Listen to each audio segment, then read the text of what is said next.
안녕하세요. 암호화폐 강의의 강철입니다. 오늘은 1년 만에 저점을 갱신하고 있는 최악의 하락장이 연출되고 있기 때문에 잠을 좀 물리치고 영상을 찍어 보도록 하겠습니다.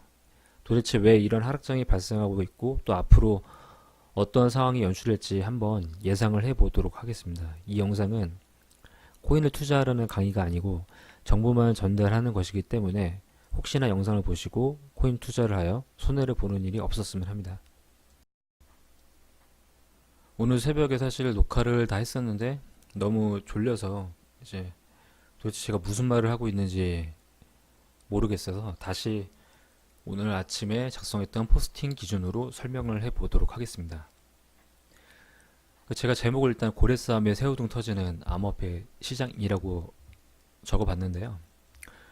요 며칠 최근 동안 암호화폐 시장이 지옥으로 가는 문이 열리고 있고 매일매일 저점을 갱신하는 모습을 보이고도 있습니다. 오늘 아침에도 또 비트코인이 업비트 기준으로 560만 원까지 내려갔던 것 같은데 제가 지금은 확인하지 못했거든요. 지금은 조금 올라간 것 같은데 아무튼 비트코인이 567만 원에 이제 업비트 기준으로 진짜 말도 안 되는 저점을 갱신을 하는 모습을 보였는데요.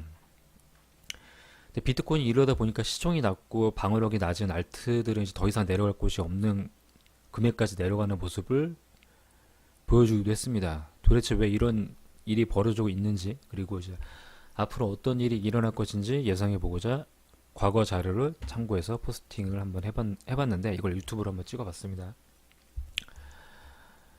일단은 왜 저점을 갱신하는가? 지금 시장은 이제 암호화폐 슈퍼스타들의 싸움이고요. 얘네들이 이제 서로 간의 의견이 이제 통합되지 않다 보니까 화합이 되지 않아서 서로 간의 대립각을 세운 상태에서 싸우는 것인데 그러다 보니까 이제 계속 그동안에 6,000달러를 약간 상회하는 6,300 정도에서 계속 머물렀던 가격이 심리적 저항성이 무너지고 그 다음에 작년에 이걸 경험했던 사람들이 매도를 하면서 제가 봤을 때 투매 현상으로 인해서 속절없이 무너지는 현상이 발생한 것 같습니다. 일단 6,000달러가 무너지면서 사람들이 도대체 어디까지 무너질지 모르기 때문에 두려워서 일단은 매도를 하다 보니 진짜 한 5,500까지 그냥 순식간에 내려갔었거든요. 이제 지금은 이제 거의 5,000달러 근처까지 내려갔는데 이런 모습은 투매 현상이라고 볼 수밖에 없을 것 같습니다. 현재 암호화폐계에서 제가 유명한 사람을 4명 정도 꼽으라고 한다면 뭐 비탈릭은 워낙 유명하니까요. 비탈릭을 뽑을 수 있고 그 다음에 이 왼쪽에 위에 있는 사람은 이제 가차 사토시라고 하는데요. 이제 크레이그 라이트라고 합니다. 그리고 우측은 이제 유명한 로저버, 비트코인 유다라고도 불리는 로저버가 있고 마지막에는 이제 채굴자인 우재한이 있습니다. 제가 불과 이 사진을 얼마 전에 비트코인 캐시 설명하면서 8월달쯤인가 그때 한번 올렸던 적이 있었는데 아이러니하게도 이 세 명이 지금 싸우고 있는 실정이죠.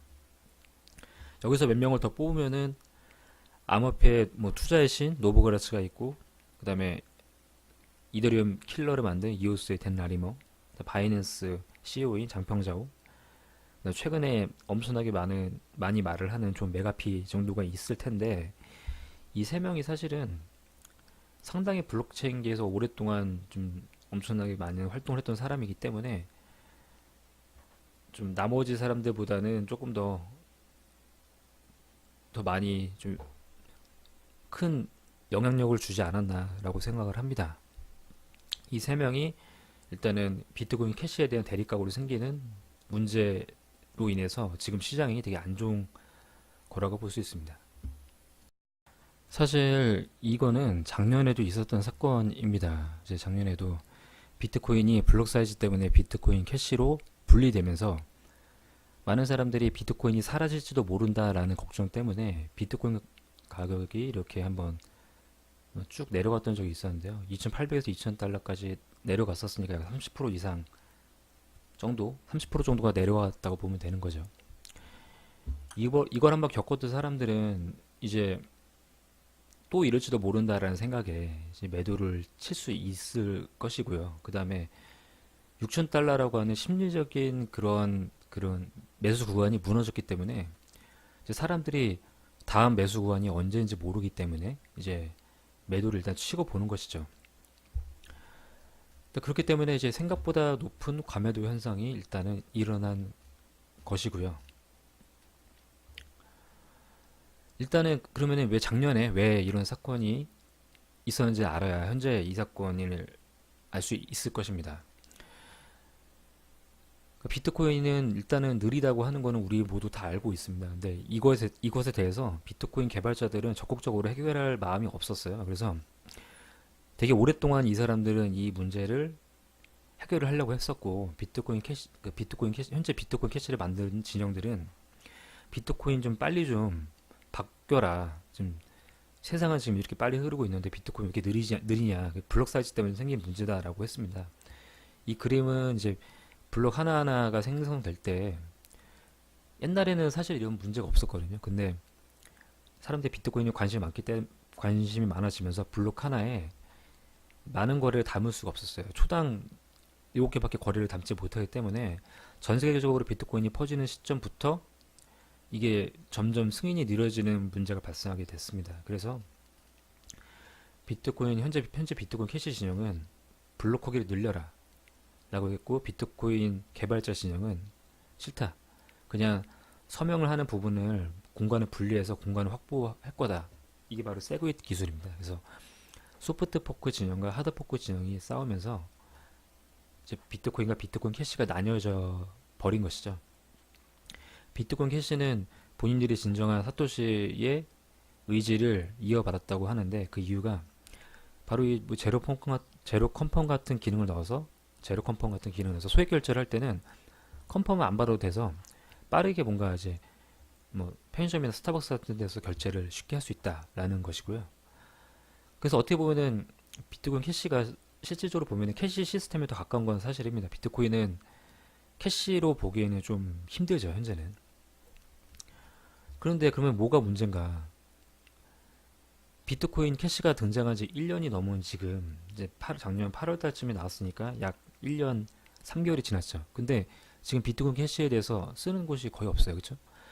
한마디로 비트코인 캐시가 엄청난 비전을 갖고 나타날 거라고 생각을 했지만 아무것도 바뀐 게 없다는 거예요. 오히려 비트코인은 그 사람들이 투자 상품이라고 생각을 하면서 오히려 많은 사람들이 이렇게 기관들이라든지 아니면 트레이더들이 들어가게 되는데, 비트코인 캐시는 그런 게 안 들어가다 보니까 오히려 격차가 점점 더 벌어지게 됩니다. 비트코인이랑.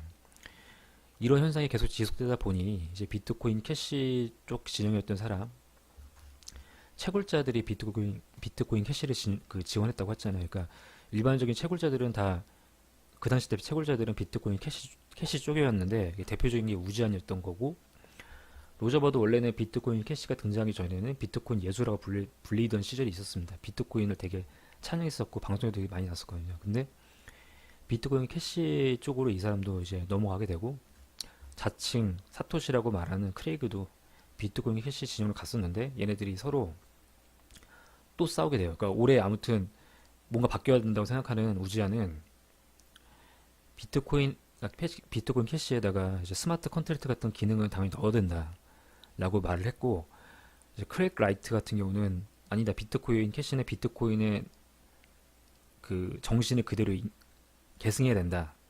블록 사이즈만 늘리자.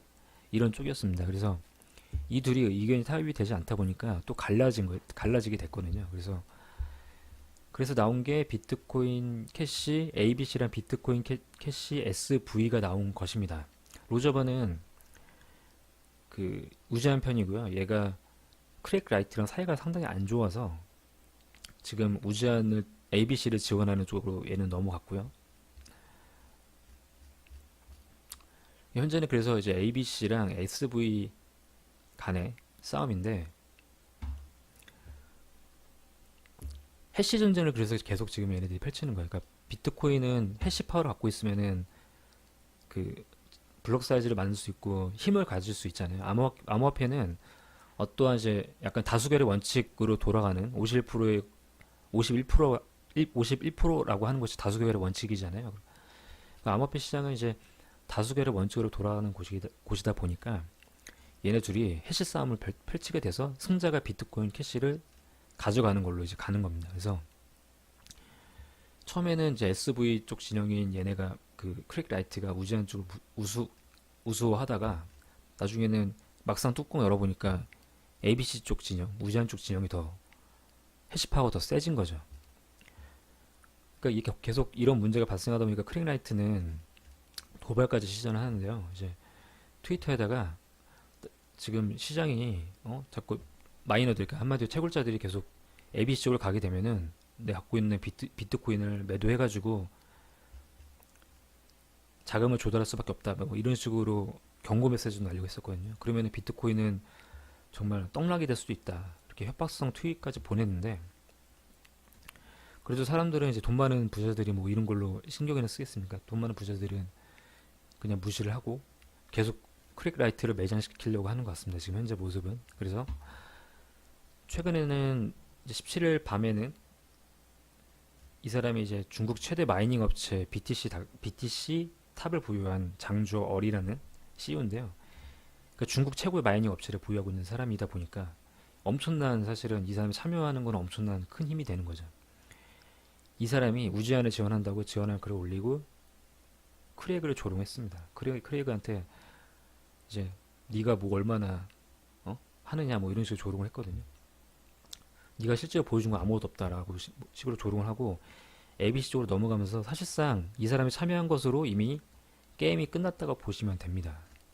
얘가 얼마큼까지 참여할지 모르겠지만은 이 사람이 참여하는 것만큼 이제 파워가 센 게 사실은 없다고 현재 보기 때문에 사실상은 ABC 쪽, 즉 우지한 쪽이 승리를 거머쥘 것 같고, 즉 이제 앞으로는 비트코인 캐시에 스마트 컨트랙트 기능이 들어간 이러한 캐시가 이제 본격적으로 비트코인 캐시로 봐도 무방할 것 같습니다.